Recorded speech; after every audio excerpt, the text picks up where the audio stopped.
주셨으니까 다시 시작하겠습니다.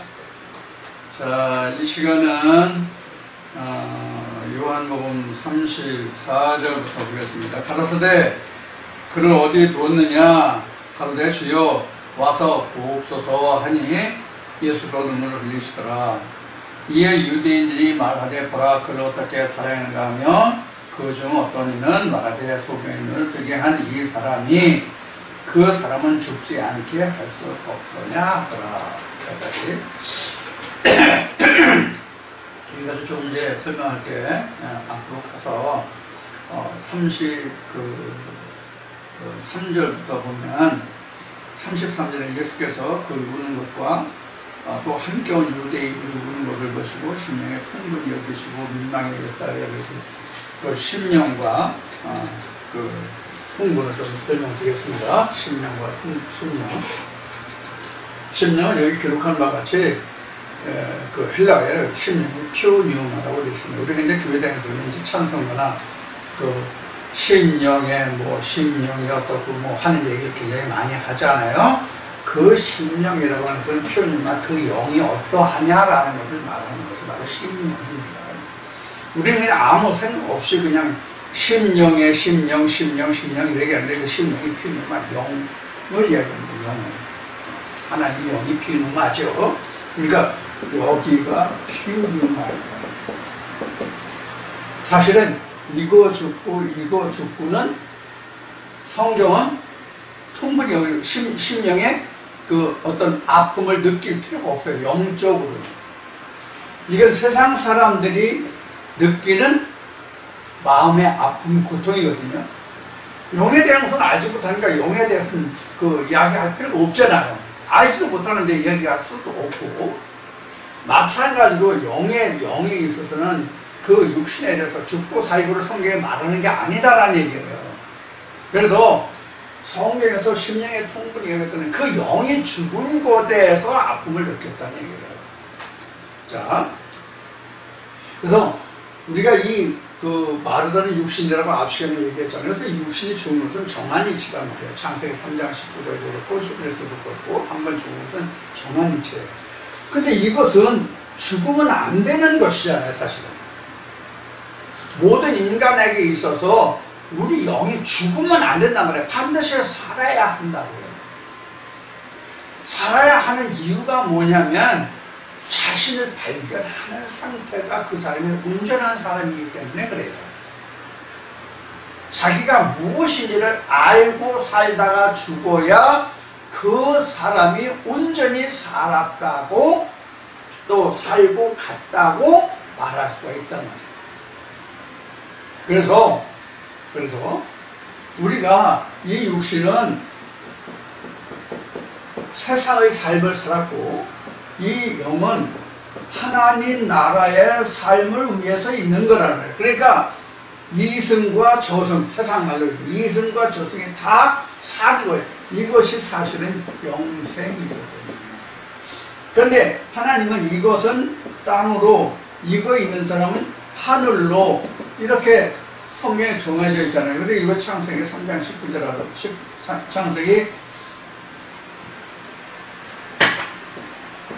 창세기 3장 19절이란 말이에요.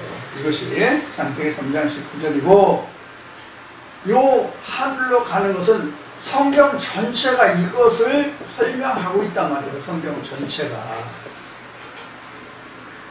성경 전체가 이 영이 피우니마가 하늘로 가는 것을 기록하고 있는 것이 성경이란 말이에요. 즉 영에 관한 책이다 그런 얘기란 말이에요. 성경은. 근데 우리가 성경을 볼 때 다 뭐로 풀어요? 이 땅의 것으로 말하잖아요. 땅의 것으로 말하잖아요.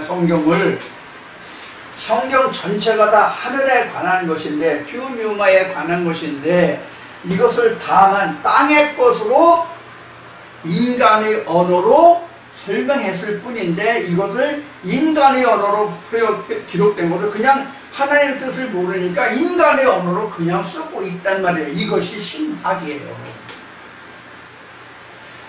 인간의 언어로 된 것을 다시 하늘의 언어로 바꿔주는 것이 뭐냐면 설교라는 거예요. 그래서 설교라는 말 자체가 복음이에요. 복음. 그래서 설교라는 말 자체가 복음이라는 뜻이라고. 이 설자가 어떤 의미를 가지고 있는가 하면 이것이 이런 거, 이 두 단어의 합이거든요. 이거는 성경을 말하고 이것은 기쁨을 얘기하는 기쁠 열절이거든요. 그래서 말씀이 언어잖아요. 이건 요한복음 1장 1절에 나온 거니까. 말씀이 하나님이고 언어잖아요. 이 언어를 풀어주는 거예요. 그래야 기쁨이 되거든요. 그래서 이렇게 말하는 설교라고 말하는 거예요. 말씀을 기쁘게 가르쳐준다. 기쁜 말씀을, 기쁜 말을 가르쳐준다. 전해준다. 그래서 이것이 시편 133편 3절에 있는 말씀, 이게 바로 복음인데 이것을 성경은 뭐라고 그랬다? 영생이라고 그랬다. 이렇게 설명하고 있는 거란 말이에요. 자, 그래서 요 관계를 우리가 잘 이해하시면 돼요. 그래서 심령이라는 뜻은 이 부분에 지금 아픔을 느꼈다. 영혼이 죽은 것에 대해서 아픔을 느꼈다. 그런 얘기예요. 그것이 바로 예수가 심령의 통분이 여기사 이렇게 거기에 표현한 거죠. 그래서 심령의 통분이 여기서는 예수의 영이 마리아 영이 죽은 것에 대해서 아픔을 느꼈다 이런 뜻이란 말이에요. 그래서 울었다는 얘기, 영이 죽었으니까 슬픈 거죠. 그래서 울었다 이런 얘기가 되고 36절 이에 유대인들이 말하되 보라 그들이 어떻게 그를 어떻게 사랑하는가 하며 그 중 어떤 이를 말하되 이렇게 얘기했어요. 그래서 이것을 외적인 면으로 표현했잖아요. 지금 우리가 보기에는 이게 외적인 면인데 사실은 마리아와 예수는 항상 사랑하는 사이예요. 왜 사랑하는 사이예요? 마리아와 예수는 부부지간이거든요. 마리아와 예수는 부부지간이기 때문에 사랑하지 않을 수가 없어요. 여기서 우리가 이 뜻을 외적인 면으로, 인간적인 육신적인 면으로, 이성 간의 사랑으로 여기서 우리가 보고 그렇게 기록해 있지만, 우리가 그렇게 보고 있지만 사실은 이것은 지금 말하는 바와 같이 고 11장 2절에 기록한 말과 같이 예수와 우리 인간의 각자 남편과 아내의 관계거든요. 그럼 마르다와 예수가 부부냐? 아니고 마리아와 예수가 부부란 말이에요. 무슨 뜻인지 이해하시겠죠? 즉 이시아가 이시의 아내가 되는 것이지, 이시를 품고 있는 그 껍데기가 이시의 그 아내가 아니란 말이에요. 이것을 여러분들이 잘 이해를 하시면 되겠어요. 자, 그래서 그 37절에 이르기를 소경을 눈을 뜨게 한 사람이 죽지 않게 할 수는 없더냐 이렇게 얘기해요. 자, 이것도 우리가 지금 설교에서 설명한 바와 같이 이걸 외적으로 보면 육신적인 그 소경의 눈을 뜨고 이런 것을 말하잖아요. 눈을 떴다는 얘기는 결국은 이 말은 이원화돼서 두 가지로 설명할 수 있죠. 즉 소경의 눈을 뜨게 한 자가 나사로를 죽지 않게는 할 수 없더냐 이 이야기란 말이에요. 그래서 하나님과 예수를, 즉 성경을 볼 수 있게 하는 자가 그 영혼은 살리지 못하겠느냐 이런 뜻으로 이 말씀을 해석해야 된다. 그렇잖아요? 그런데 결국은 눈을 뜨면 산 거란 말이에요. 눈을 감았다는 얘기는 죽은 거라 잠든 거잖아요. 그래서 잠들었다, 실제는 죽었다 이렇게 앞에서도 나온 거예요. 예수는 잠들었다고 그랬고, 제자들은 그러면 잠들었으면 낫겠나이다 이렇게 했잖아요. 잠들었으면 깨어나겠나이다가 아니라 잠들었으면 낫겠나이다 이렇게 얘기했잖아요. 이 말을 우리가 잘 곰곰이 생각해야 된다고 말했듯이, 하나님은 이 말씀을 통해서 내게 영적인 생명을 어떻게 불어넣고자 하느냐 하는 것을 생각해야 된단 말이에요. 항상 우리가 이 말을 볼 때, 그래서 이 말씀을, 내용을 살릴 수 있는 말씀이 뭐냐라고 내게 적용시켜 봐야 된단 말이에요. 그렇게 하면 이렇게 함축적인 내용이 나온단 말이에요. 여기는 여러 사람들이 등장했지만 이것을 나에게 적용하면 이렇게 된다는 그 풀이가 함축적으로 나오는 거예요. 이게 요한계시록에서 말한 10장에서 말한 작은 책을 주어 먹게 했는데 그 입에서는 단데 배에서는 쓰더라 이렇게 나왔잖아요. 소화하기가 있는 거예요. 영적인 말씀. 자, 그런 관계를 여러분들이 생각하시면 되겠어요. 그래서 눈을 떴다는 얘기는 결국 살아났다는 얘기예요. 자, 이에 예수께서 38절입니다. 이에 예수께서 다시 속으로 충분히 여기시며 무덤에 가시니 무덤이 굴이라 돌로 막았거늘 이렇게 했어요. 무덤이 굴이라, 또 무덤에 가시니 무덤이 굴인데 돌로 막았더라 이렇게, 돌로 막았거늘 이렇게 했죠. 지금 무덤이 지금 형태를 말하고 있는 거잖아요. 무덤이 형태를 말하고 있는 거잖아요. 이쪽 지방은 이스라엘이나 이쪽 중동 지방에 가면 사막지대거든요. 근데 여기에 지금 돌이라고 되어 있잖아요. 근데 이스라엘은 제가 안 가봤지만 이스라엘도 사막지대예요. 사우디아라비아, 이라크, 이란, 이집트, UAE, 아랍에미레이트, 이쪽 다 중동, 거기 다 사막지대란 말이에요. 물론 돌산도 있어요. 없는 건 아니에요. 사막지대 거기도 좀 많이 있어요. 예를 들면 성경에 나오는 시내산이라든가 이런 거 다 있잖아요. 시내산이, 그런데 현재 이스라엘에 있지 않고 사실은 사우디아라비아의 국경 안에 있어요. 자, 그래서 여기서 돌무덤, 굴, 자, 돌, 그리고 돌이 나왔잖아요. 굴이라는 것은 여러분들 생각하면 뭐예요? 뭐가 생각나요? 굴인데 돌로 막았잖아요. 이 굴이라는 얘기는 뭘 얘기냐면 흑암을 얘기한단 말이에요. 즉 빛이 없어. 거기다 더구나 돌로 막아서 돌. 그럼 빛이 잘 들어갈 수가 없잖아. 이 돌이라는 것은 뭐냐면 견고함. 응? 돌이라는 것은 견고함. 그리고 딱딱함. 이런 걸 얘기하는 거야, 돌들. 우리 마음을 뭐라고 표현했느냐면 돌과 같은 심령이다 이렇게 했거든. 돌과 같은 심령. 견고해. 그리고 바로 이 돌은 어떤 특성을 가지고 있어요? 어떤 특성을 가지고 있어요? 지금 물론 여기서 보면은 빛을 차단하는 그런 결과도 가져오지만 이 돌은 어떤 특성이 있어요? 돌은 물을 먹질 않아요. 물을 흡수를 안 해, 돌은.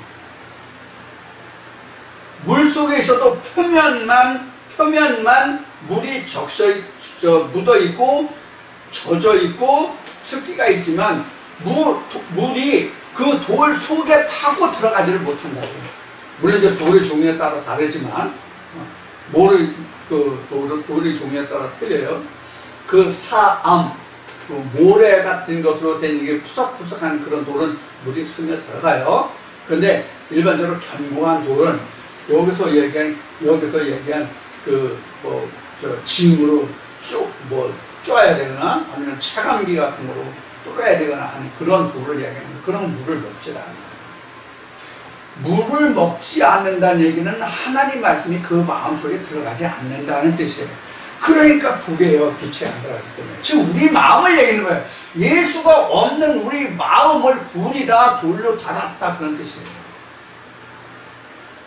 하나님의 말씀을 받아들이지 않는 그런 마음, 견고하고 단단한 딱딱한 심령, 이것을 말하는 거예요. 자, 이 안에 누가 갇혀있어요? 나사로가 갇혀있는 거예요. 나사로가 갇혀있다는 것은 우리 마음이 그렇게 강팍하게 있다는 얘기예요. 우리 각자의 마음이 이렇게 강팍하다고. 이것을 예수의 말씀이 와서 무덤을 여기에서 음성이 들리면 그 무덤문이 열리게 돼 있어요. 여기서는 제자들을 시켜서 그 돌을 치워라, 무덤을 열어라, 이렇게 돼 있지만, 그런데 이것을 우리가 풀어보면 제자들을 시켜서 이런 얘기는 뭐냐면, 이 그림 지어졌는데 이렇게 있었잖아요. 마르다, 마리아, 나사로 있었잖아요. 예? 있었잖아요. 그럼 여기는 마르다 하나, 마리아 하나, 나사로 하나, 이렇게 나왔죠. 근데 하나인데 하나이면서 하나가 아닌 것이 뭐가 있어요? 이 셋 중에서.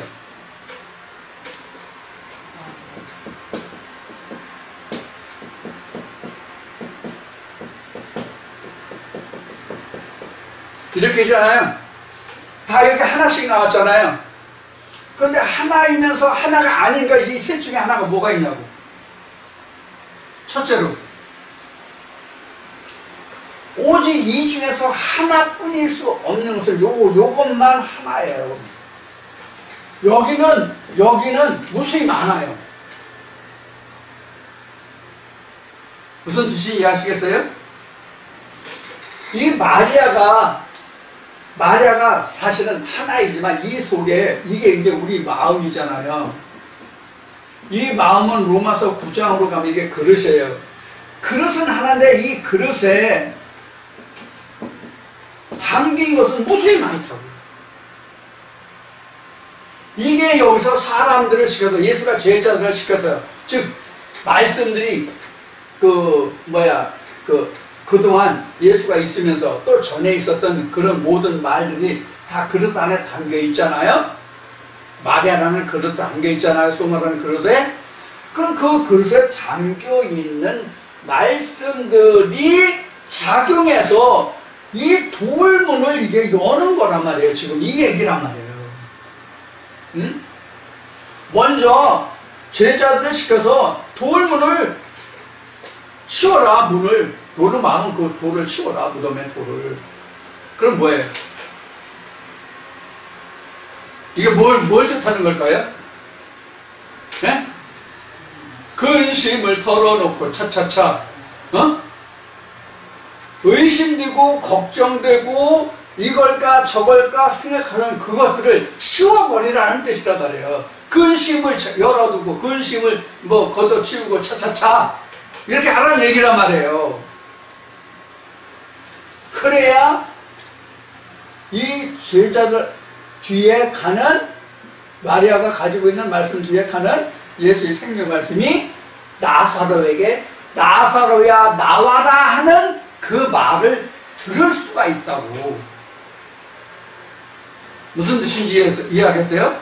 우리 교회 다닐 때 마음을 열어놓고 내가 하는 말을 들으세요. 마음은 제발 열어요. 이 말에 대해서 제가 엄청 마음에 숙제를 가졌던 적이 있었어요. 마음은 열어? 아니, 마음에 무슨 문이 있어? 마음은 열어?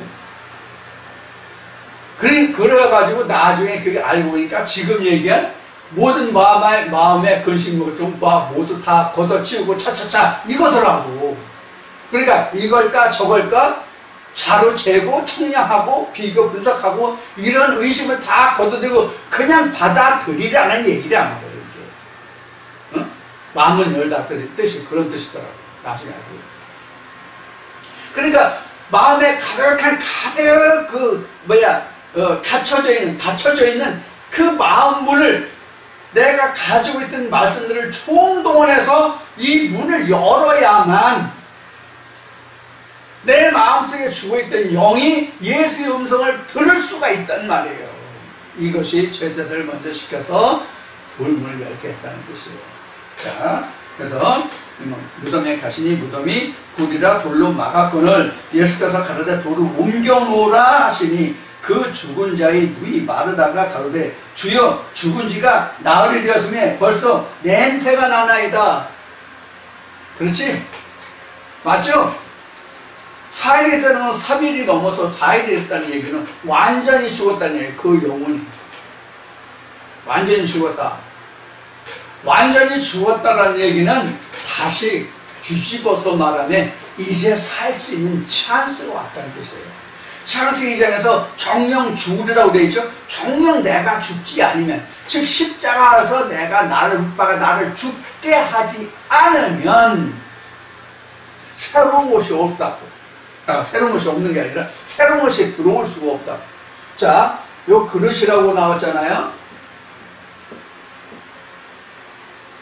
그릇이 왜 이렇게 썼죠?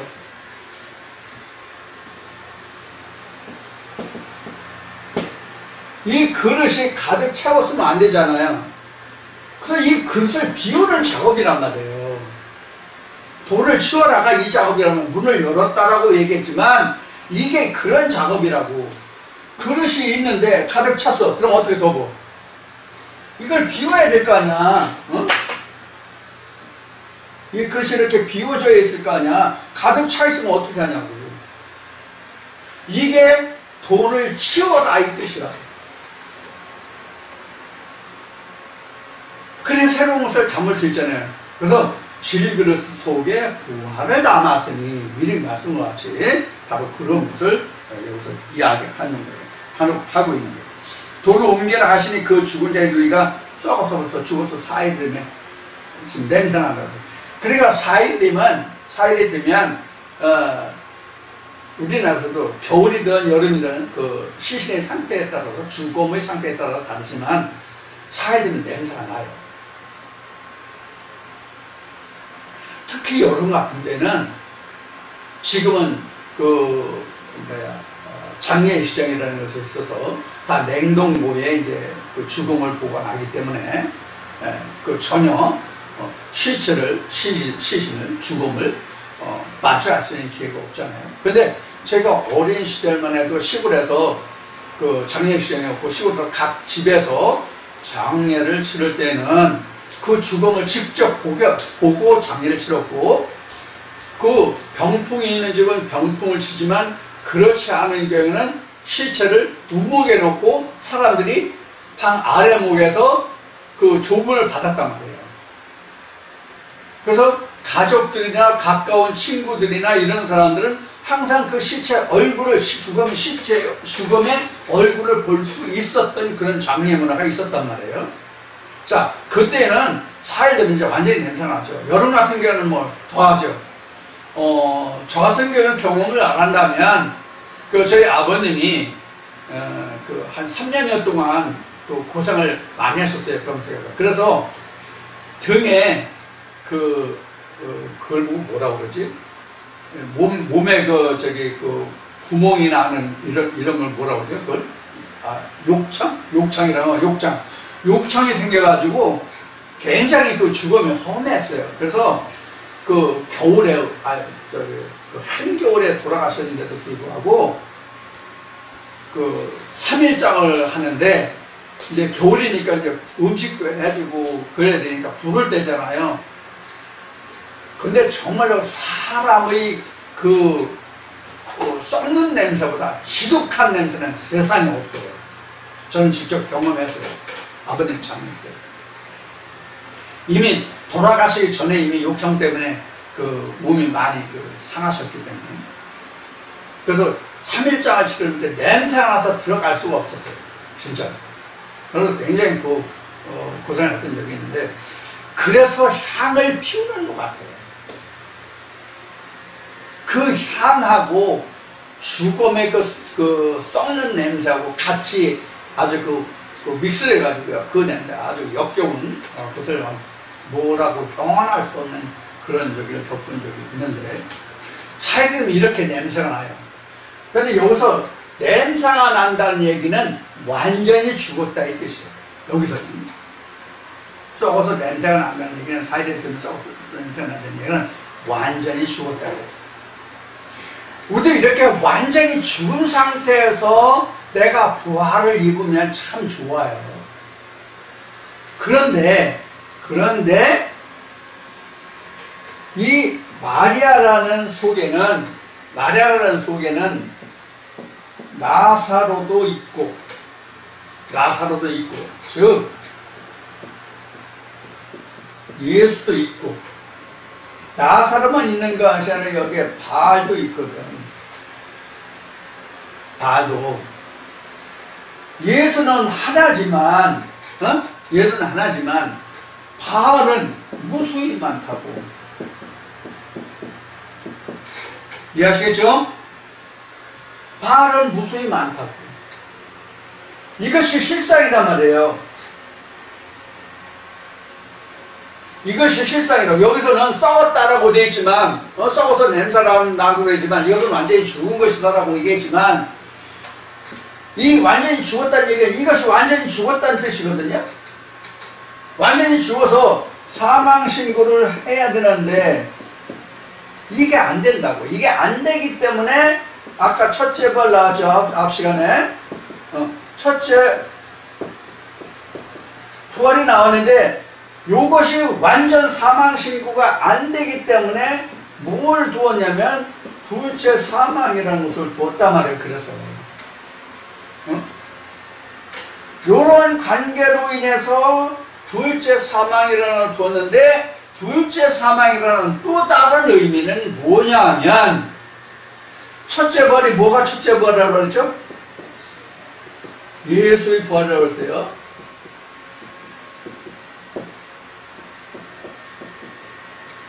그럼 둘째 사망은 뭐예요? 둘째 사망은 나의 부활을 뜻하는 거예요.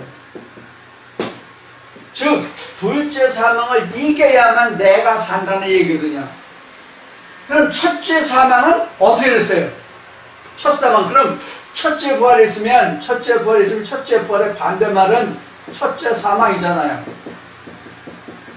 첫째 사망이 오늘 처음 얘기하는 건 아닌 것 같은데, 첫째 사망이 있었을 거 아니에요. 그러니까 첫째 부활이 나왔잖아요. 그렇죠? 두 번째 죽어야 둘째 부활이고요. 그렇죠? 세 번째 죽고 세 번째 사람은 셋째 부활이고 이렇게 되겠죠. 그래서 첫째 부활에 있다는 첫째 사망이잖아요. 이 첫째 사망이 언제 쓰여요? 창세기 3장이죠. 그렇죠?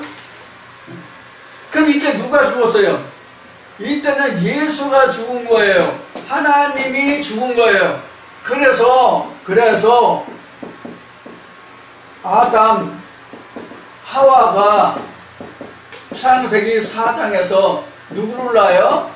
가인, 아벨을 낳잖아요. 그렇죠? 근데 아담과 하와가 가인을 임식하게 됐잖아요.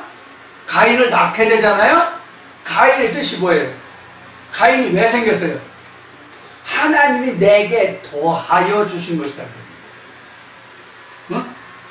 가인의 의미가 하나님이 내게 더하여 주시는 것. 하나님이 내게 이것을 더하여 주셨어요. 창세기 4장 보고 자세히 얘기합시다. 창세기 4장을 좀 펴겠습니다.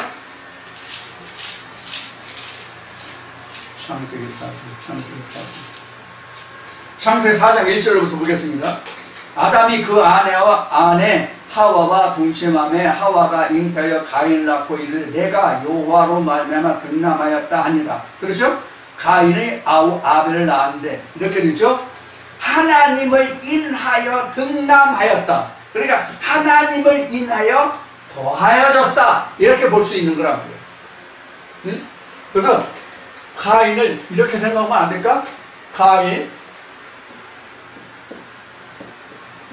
더하여진 사람. 이렇게도 제가 생각을 했었거든요. 하나님을 인해서 얻어졌어요. 하와와 동침함에 얻어졌는데 하나님을 인해서 등남해서. 하나님이 아니면 등남했다 안 했다? 등남 안 했다. 하나님이 아니면 등남 안 했다. 이 뜻은 뭐예요? 육신으로 낳아진, 몸으로 낳아진 자식이 아니라는 뜻이에요. 하와라는 자체가 그렇잖아요. 하와라는 자체가 육신의 여자를 말하는 게 아니잖아요. 육신의 여자는 창세기 1장에 육신의 여자가 따로 있단 말이에요. 네케바와 자칼에서, 이시와 이시아가 아니라 네케바와 자칼에서 나왔잖아요. 그러니까 육신으로 인해서 나온 게 아니라 하나님을 인해서 나왔으니까 뭐예요? 영적인 존재지 육신적인 존재가 아니라. 이해가 되셨죠? 자, 그래서 여기에서도 완전히 썩어서 냄새가 난다, 이런 얘기는 세상적인 것, 바알과 세상의 용들과 그 무리들이 했던 그 모습이 다 없어졌다, 이 뜻이 사이에서 완전히 썩어서 냄새가 난다. 그러면 이렇게 되면 지금 세상적인 것이 죽은 것으로 되잖아요.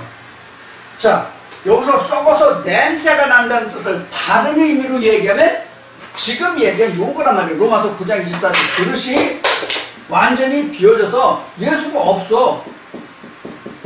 예수가 없어. 그동안 가득 찬 걸로 알았는데 비워놓고 보니까 이 그릇을 비워놓고 보니까 죽어서 비워놓고 보니까 뭐예요? 내 이름은 살았다는 이름은 있으나 실상은 죽은 것이다, 이런 말씀이 계시록에 나오죠. 마찬가지예요. 살았다는 것이 없어지니까 완전히 죽은 거죠. 이렇게 완전히 죽었다는 얘기는 빈 그릇이 됐다는 뜻이거든요. 자, 그러니까 완전히 썩어서 냄새가 나. 썩어서 냄새가 나. 이 얘기를 바꿔서 이건 세상 것뿐이 없는데 그것이 이제 그 냄새가 난다는 뜻이에요. 썩으니까. 세상 것은 썩으면 냄새가 나잖아요. 그런데 하나님의 것은 썩어요, 안 썩어요? 안 썩어요. 냄새가 절대로 나지 않습니다. 하나님의 것은. 썩지 않으니까. 그래서 세상의 것이 완전히 비워졌다는 뜻이 죽었다, 냄새가 난다는 뜻이에요. 이래야만 나사가 살 수 있고 나도 살 수 있는 거예요. 즉 내가 살 수 있는 거예요. 이렇게 돼야 합니다.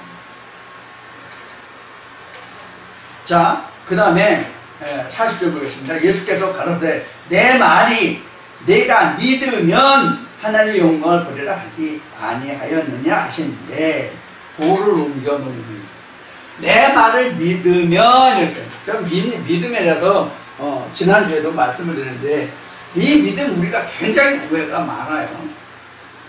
믿음이라는 것은 이제 그동안 언급이 돼 있기 때문에 오늘 더 이상 말하지 않겠어요. 그냥 간단히 하고 넘어가겠습니다. 이 믿음이라는 것은 무엇을 말하는 게 믿음이냐면 히브리서 11장에 기록한 그 말씀이 믿음이에요. 히브리서 11장 1절이 뭐예요? 보이지 않는 것들의 증거, 이거지를 아는 것이 믿음이에요. 보이지 않는 것들의 증거를 아는 것이 믿음이라고요. 그럼 보이지 않는 것은 뭐예요? 이면적인 것, 표면적인 것이 아니다. 그래서 믿음이라는 것은 그래서 행위적인 것, 외적인 것이 아니다라고 말씀을 드리는 거예요. 그래서 보이지 않는 것들의 증거이기 때문에 믿음이라는 것은 보이지 않는 것들의 증거이기 때문에 우리가 성경에 기록된 대로 율법의 행위로는 구원을 받을 육체가 없다라고 증거한 것과 같이 믿음이라는 것은 보이지 않는 것들의 증거를 내가 보고 깨닫는 거예요. 보고 듣고 깨닫는 그 자체가 믿음이에요. 그러니까 내면적이죠. 보고 듣고 깨닫는 게 이면적입니까? 아니잖아요. 내면적으로, 내적으로 이루어진 것. 사도 바울이 증거하는 거로는 로마서 2장에서 표면적과 이면적이 나오는데, 표면적으로 이면을 설명하려면 설명이 돼야 안 돼요. 안 되죠. 반면에 이면적인 것으로 표면적인 것을 설명이 돼야 안 돼요. 되죠. 그게 바로 제가 그동안 수없이 말한 이거란 말이에요.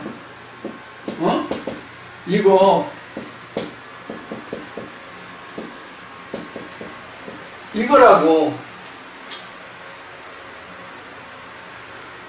이 내면, 이면적인 걸 알면 표면적인 설명이 된다. 근데 표면적인 것만 알면 이걸 이해 못 하잖아요.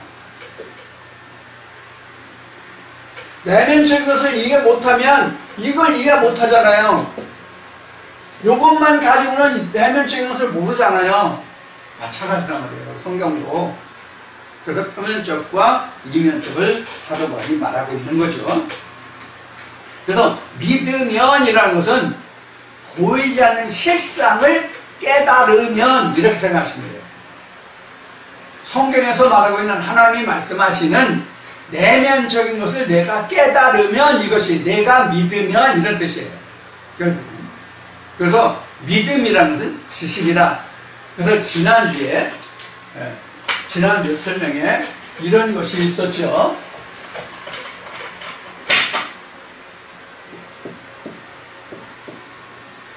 이건 간단히 알다예요.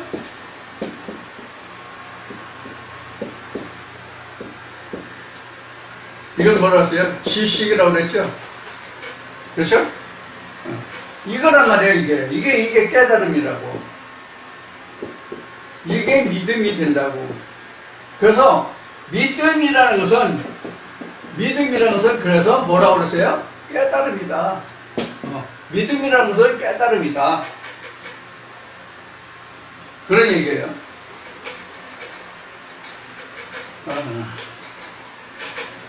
사실까지 봤네. 내가 믿으면 여기 말했어요. 자, 하나님이나 그래서 41절에 돌을 옮겨 놓으니 예수께서 눈을 들어 우러러 보시고 가라사대 아버지여 내 말을 들으신 것을 감사나이다. 아버지여 내 말을 들으심을 감사나이다. 항상 내 말을 들으시는 줄을 내가 알았나이다. 그러나 이 말씀하옵는 것은 불러선 무리를 위함이니 곧 아버지께서 나를 보내신 것을 저희로 믿게 하려 함이라. 이렇게. 그러니까 이미 예수가 이 마르다의 동의를 떠나서 유대로 다시 갔잖아요. 가면서 하는 말이 뭐예요?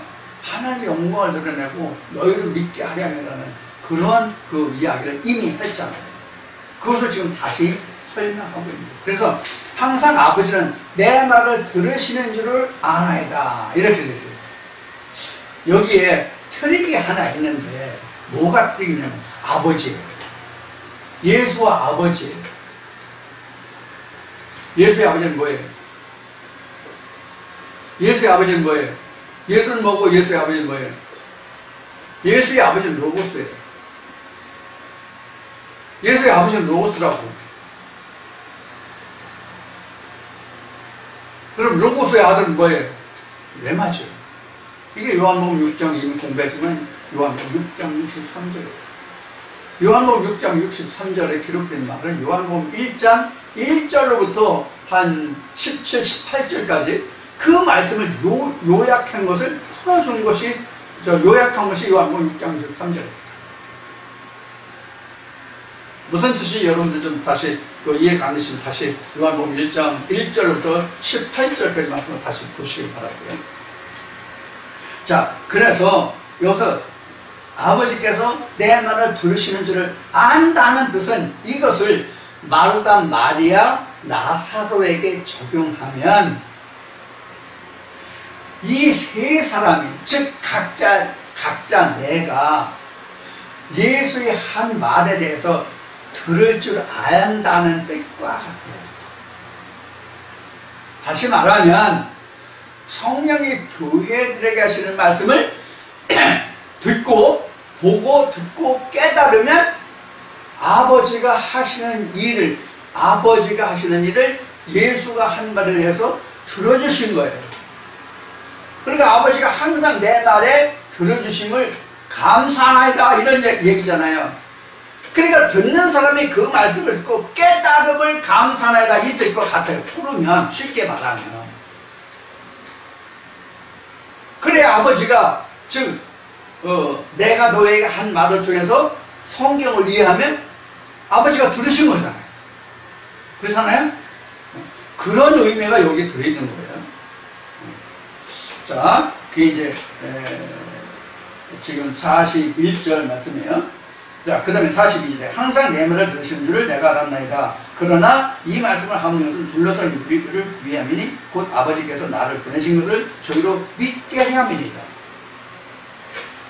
예수 그리스도를 깨닫게 알게 하려 함이 그 믿음이니까 예수가 누구인지를, 무엇이 예수인지를 알게 하는 것이 곧 믿음이다. 이 얘기란 말이에요, 여기서. 그래서 둘러선 무리를 위한다. 그러니까 그 둘러선 무리들이, 예수를 중심한 그 무리들이 그 말씀을 듣고 살아나면 곧 아버지께서 내 말을 들으시고 그들이 믿게 되니까 지금 그런 관계를 여기서 예수가 지금 말하고 있는 거예요. 그러면서 43절에 이 말씀을 하시고, 즉 내가 보내서 내가 아버지께로부터 본을 받았고 그래서 이들이 믿게 하는 것이다 라는 그 말에 이어서 큰 소리로 나사로야 나오라 부르시니 죽은 자가 수족을 배로 민 채로 나오는데 그 얼굴은 수분에 쌓였더라. 예수께서 그럴 때 풀어놓아 다니게 하라 하십니다. 여기까지 말씀을 드리겠습니다. 자, 이걸 좀 자세하게 장황하게 설명하면 이것도 한참을 말할 수 있겠죠. 제가 말씀을 드릴 수 있는 데까지, 시간이 되는 데까지 말씀을 드리도록 하겠습니다. 자, 우리가 참 성경이 우리가 깨달으면 참 재미가 있어요. 어느 분이 전화해가지고 이런 말을 했어요. 참 요한복음 들으니까 참 재미있어요. 이런 그 이야기를 한 분이 있고, 또 어떤 분은 참 새롭게 깨닫는 게 참 많아요. 그래서 다시 복습해 듣고 또 들어요. 그런 분도 있고요. 이 말씀을 듣는데 참 깨달음이 많다. 성경을 새롭게 주면한다는 분도 계시고요. 여러 분이 있어요. 전화하시는 분들이 계신데 그런 얘기를 많이 합니다. 자, 그래서 43절은 이 말씀을 큰 소리로 나사로야 나오라고 그러신 죽은 자가 수족을 어떻게 한 채로? 동인채로 나오는데, 수족을 동인채로,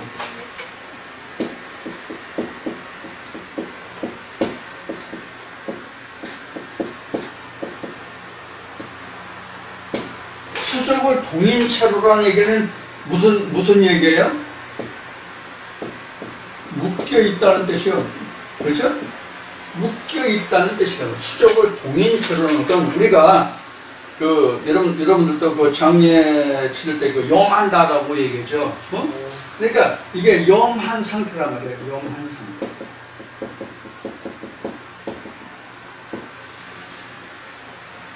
염한 상태.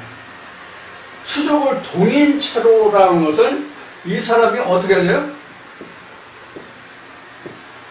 움직일 수 없다. 그런 뜻이죠? 그렇죠? 어떻게? 자력으로 움직일 수 없는 상태가 수족을 동인채예요. 그래서 수족을 동인채로 나오는데, 이렇게 했어요. 자, 수족을 동인채로 나왔다는 얘기는 어떤 뜻이에요? 지금 수족을 동인다는 자력으로 움직일 수 없다고 얘기했죠? 근데 수족을 동인채로 나왔다, 이 뜻은 그럼 뭘 얘기하는 거예요? 네? 수족을 동인채로 나왔다는 뜻이 무슨 뜻이에요? 살아나긴 했는데, 부활은 하긴 했는데 자기 스스로 움직일 수 없는 상태, 자기 스스로 움직일 수 없는 상태. 이것을 우리 잉태로 말하면 뭐라고 그럴까? 어떤 상태냐면 탯줄이 매이는 상태. 탯줄에 달려서 내가 복중에 있는 상태. 태에 매가지고 내가 복중에 있으면 내가 스스로 영양 공급을 할 수가 있어요, 없어요? 없죠? 탯줄을 통해서만 내가 영양 공급을 받을 수 있지, 탯줄이 끊어지면 나는 영양 공급을 스스로 할 수 없잖아. 자력으로 먹고 입고 마시고 배설할 수 없잖아. 그렇죠? 탯줄을 통해서만 영양 공급을 받던 데가 살 수 있고 배설할 수 있는 것이죠. 탯줄이 끊어지면 죽은 것이란 말이에요. 그런 상태예요. 그런 상태라. 그러니까 이게 지금 죽은 상태로 나왔어. 수족을 동인 상태로 나왔어. 근데 지금 탯줄의 메인 상태란 말이에요. 탯줄의 메인 상태이기 때문에 스스로 살 수가 없어. 자, 그래서 그 다음에 이어지는 말이 뭐예요? 동인체로 나왔는데 그 얼굴은 수건으로 쌓였더라. 그 다음에 수건이 나왔어.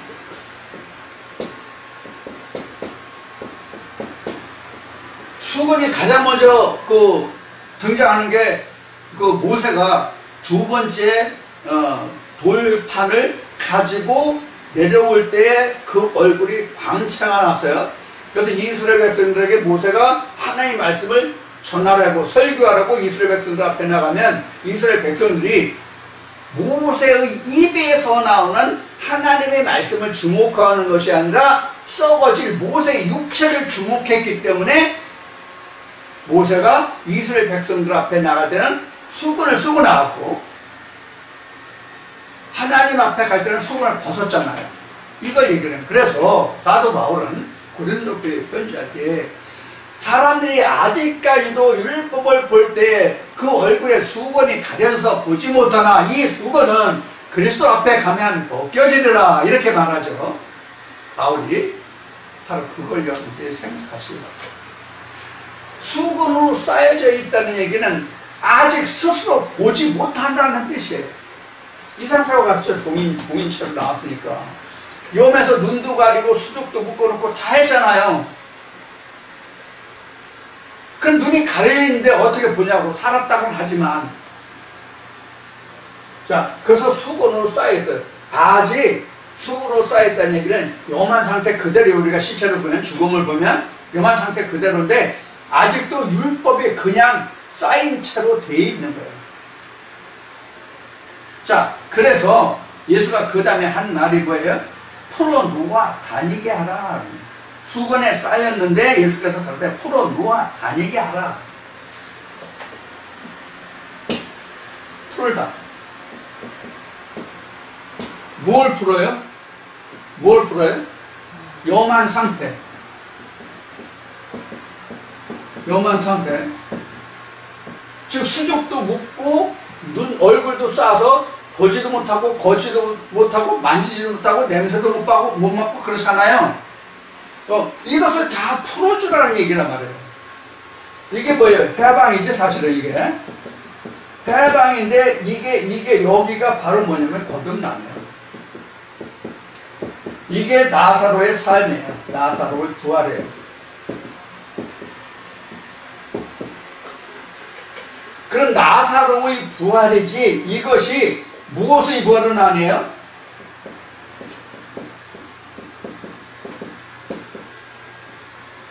마리아의 부활이 아니다. 즉 소마의 부활은 아니다.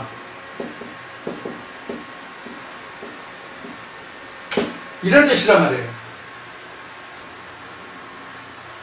그래서 나사로가 완전히 살아야만 그 다음에 마리아가 살고 마리아를 인해서 그릇도 마르다라는 그릇도 깨끗하여지는 거예요.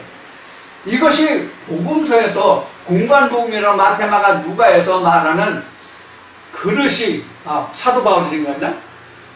그릇이 안을 닦으면 겉도 깨끗하게 되는데 겉만 닦으면 속이 그대로 더럽다 이렇게. 안이 깨끗하면 겉도 깨끗하니라 이랬죠? 근데 실제로 제가 자취생활을 많이 하고 주방에 자주 들어가 봤는데 그릇이요? 속 닦았다고 겉 깨끗하지 않아요. 그릇은, 우리가 쓰는 그릇은, 주방에 쓰는 그릇은. 그런데 하나님이 쓰시는 로마서 9장에서 말하는 하나님이 쓰시는 그 질그릇은 속이 깨끗하면 겉이 깨끗해요. 이게 세상의 그릇과 하나님이 쓰시는 그릇의 차이예요. 그래서 요 풀어놓아 다니게 하라는 것은 이런 매일 이 수건을 벗기고 수족을 매일 동이고 이런 것을 다 풀어놔. 즉 율법에서 풀어나게 하라. 율법을 벗겨내라. 그래서 그가 자유롭게 행하게 하라. 요한복음 8장에 있는 말씀같이 진리를 알지니 진리가 너희를 자유롭게 하라. 이 말씀이에요. 율법에서 매여서 죽은 것을 풀어놓으면 자유하잖아요. 그럼 뭐가 풀어져요? 뭐가 풀어져요? 그리스도가 풀어준 거지. 그리스도가. 그리스도의 음성을 들으니까 무덤에 있는 자들이 음성을 들을 때가 오느니 듣는 자는 살아나리라. 이렇게 우리 요한복음 공부했잖아요.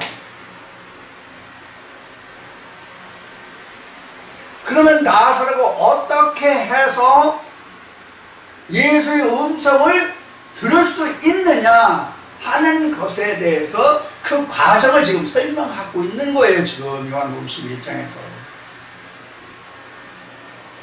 그래서 이행된다 이렇게 얘기했죠. 이행된다. 이행된다.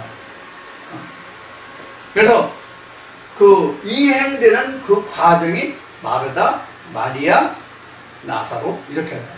육에서 혼으로, 혼에서 영으로 이렇게. 그래서 푸시케스마, 피누마 이런 얘기를 했었단 말이에요. 어젠가 지난주에도 얘기했고 오늘도 얘기했지만 그렇게 이행되는 과정을 요한복음 11장에서는 마르다, 마리아, 나사로 설명했고 이 앞에서는 날 때부터 소경자로 설명했고 그 앞에서는 각종 병건자로 설명했고 요한복음 4장에서는 물을 뜨는 자로 설명했고 요한복음 3장에서는 거듭남으로 얘기했고 요한복음 1장에서는 말씀 육신을 이꿈으로 얘기했고 이런 것들이에요.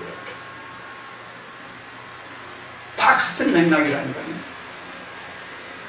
다를 게 하나도 없는 거예요. 자, 이렇게 해서 나사로가 지금 살았다. 즉 내가 산 거예요. 내 영혼이 살면 내가 산 거예요. 그러니까 나라는 존재는 하나님을 인해서 온전한 자로 태어난다. 이 뜻이 바로 여기서 또 설명하고 있는 거거든요. 자, 그러면 우리가 세상적으로 육신적으로 지금 예수가 나사로를 살리는 장면을 다시 한번 생각해 보자고요. 동인체로 나왔다. 실체가 동인체로 나오면 옛날에 영화 강시라는 것이 있죠. 강시라는 것이 있었죠. 전 보지 못했어요. 말로만 들었어요. 실체가 묶인 채로 그냥 펄쩍펄쩍 뛰어다니는 그런 장면으로 나왔다는 것을 제가 말을 듣고 유튜브에서 본 적이 있는데 그런 상태로 나왔다는 얘기잖아요. 그러면 사람들이 어떻게 했어요? 귀신 나왔다고 막 초풍이 기절했나 기절이 초풍했나 그랬을 거예요.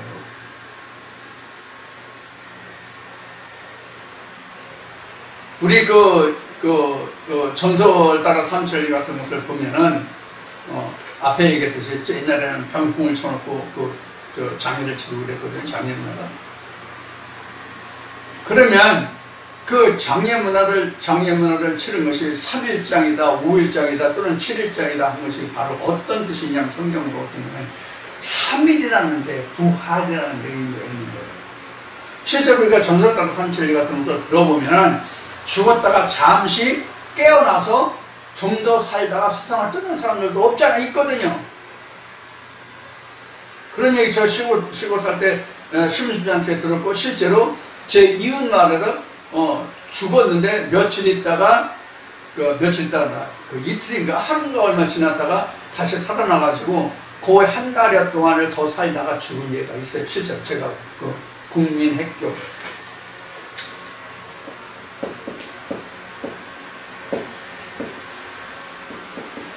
옛날에 이렇게 국민핵교라고 그랬는데 국민핵교 다닐 때 실제로 이런 일이 있었어요.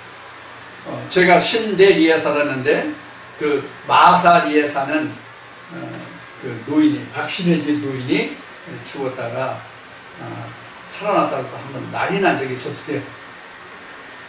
그래서 지금 요한복음 4장에서 얘기하는, 요한복음 11장에서 얘기하는 이 나사로가 죽었다라는 뜻에서, 죽었다는 것에서 요만 상태로 수건의 동인체로 뭐 이렇게 풀어서 다니다가 이것을 지금 생각하면, 상적으로 생각하면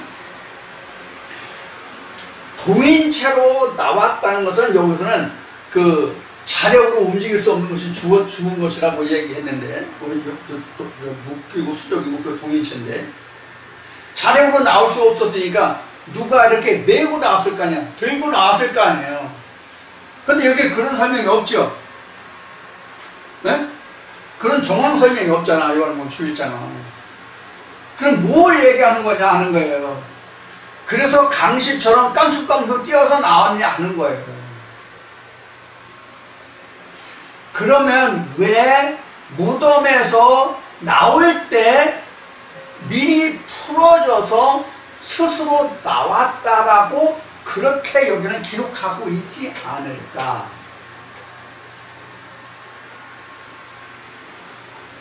그런 뜻이에요. 그런 질문 안 들어요? 그런 의문 안 들어요? 이 얘기는 뭐냐면, 이걸 그림으로 그리면 이런 상태예요.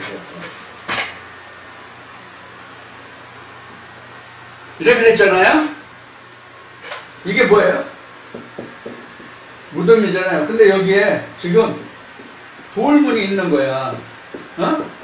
돌문이 있고, 돌문이 있고, 여기 지금 본보이지만 사실은 실체는 이렇게 있잖아. 실체는 이렇게 있잖아. 사실은 땅속에 이렇게. 그렇죠? 이건 본문인 거죠? 주검이 여기 있잖아. 주검이. 사실은 주검이 이렇게 하는 게 아니라 실제 묘지 쓰는 부분은 요렇게 파고 이렇게 냈죠. 관에다가 이렇게. 이게 주검이 이렇게 있고, 이렇게 됐죠. 본문이 좀 크게 씌우니까. 이 주검보다 본문이 크니까, 훨씬 크니까, 이런 상태로 있거든요. 그럼, 지금 무덤을 열었다, 이가 나왔다는 얘기는, 요게 바로 뭐냐면, 율법의 상징이거든요. 그리고 이거는 각자라는 그 흙으로 지어진 나를 얘기하는 거예요. 이걸 나라는 걸 걷어치웠다는 얘기예요. 걷어치우니까 뭐만 남아요? 요것만 남는 거야, 주검만. 요 상태가 드러났다. 이런 뜻이란 말이에요. 어? 본래 나의 상태가 드러났다는 얘기예요. 율법과 세상의 것으로 뒤집어 쌓여있는 그것을 걷어내니까 본래의 나가 드러났다는 뜻이란 말이에요. 어? 이게 동인체로 나왔다 이 뜻이에요. 나의 실상이 하나님 앞에 드러난 거야. 아, 내가 하나님을 알고 영생도 알고 내세도 알고 무엇도 알고 했던 존재로 생각했는데 그것이 다 거두어지니까 없어지고 나니까 무덤을 열어 돌무덤을 제끼니까 나라는 실체가 나왔다 이 뜻이 동인체로 나왔다 이 뜻이고 그것이 본래의 모습이다 그런 뜻이에요. 본래의 모습. 응? 그럼 본래의 모습이 뭐예요? 동인체로 나왔다? 수족이 가려져 있다? 풀어줘라? 자유 다니게 하라? 이것은 뭘 얘기하는 거예요? 어? 동인체로 나온 그 상태가 언제 상태예요? 동인체로 나왔다. 이 동인체로 나온 그 어원이 어디냐? 근거가 어디냐고?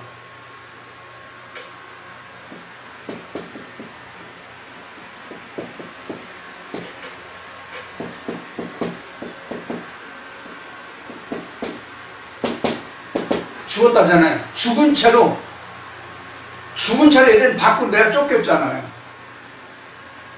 그러니까 동인체로 나왔다는 얘기는 하나님이 없는 그 상태로 나왔다 이 뜻이에요.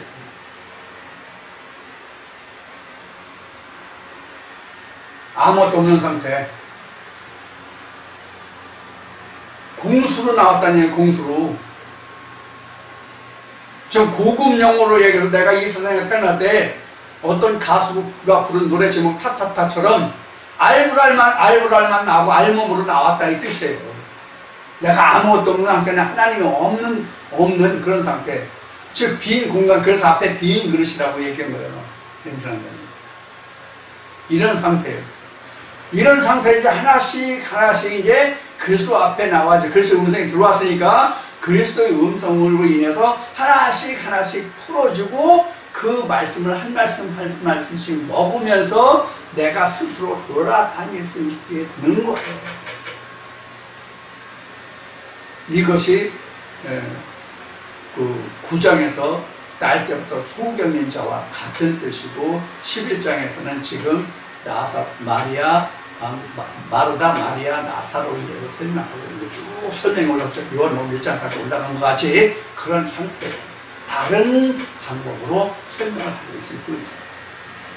자, 우리도 지금 요한복음 강의에서 요한복음 11장을 지금 하고 있는데 오늘 4시간이 지금 모두가 다 같은 한 목적, 한 뜻을 두고 여러 가지 예화를 통해서 어떻게 우리가 하나님께로 귀의해 가느냐 하는 것을 지금 설명하고 있는 거예요. 결국 같은 한 목적을 두고 한 목표를 두고 여러 가지 예화를 통해서 설명해 가고 있는 거예요. 자, 이렇게 해서 요한복음 11장 넷째 시간까지를 지금 했는데 오늘 넷째 시간까지 해서 지금 44절, 11장 44절까지 왔습니다. 사실 계획대로 제 생각대로 오늘 요한복음 11장을 다 마치려고 했는데 다음 주에는 돼야 끝나겠네요. 다음 주에는 돼야 끝나겠는데 지금 어느 한 곳에 제가 좀 와줬으면 또 같이 갔으면 하는 이야기가 있고 그렇게 약속이 되어 있는데 어떻게 될지 아직 모르겠어요. 약속을 했는데 다음 주에 지난주까지의 일을 결과를 보면 다음 주에 업무가 좀 변경이 될 것 같은 예상이 드는데 그래서 지금 다음 주말에 움직일 수 있을지 없을지 지금 확답을 할 수가 없어요. 이제 내일 월요일이니까 월요일 날 가면은 아니면 화요일 날 오전 중이면 결정이 날 것 같은데 그래서 지금 미리 말씀드리고 만일 제가 업무가 변경이 안 돼서 지금과 같이 움직일 수 있다면 다음 주에 여러분들에게 동영상이 좀 늦게 올라갈 수가 있을 겁니다. 이 점 양해해 주시고 제가 업무 계획이 변경이 안 되면 정상적으로 동영상이 올라갈 겁니다. 그러니까 여러분들에게 사전 공지해 드리니까 그렇게 알고 계시기를 바라고요. 날씨가 지금 이제 아직은 장마철이고 그래서 날씨가 지금 저녁에는 좀 선나고 열대야가 없기 때문에 괜찮은데 이거 장마가 끝나면 다음 주부터는 상당한 폭염이 예보되고 있습니다.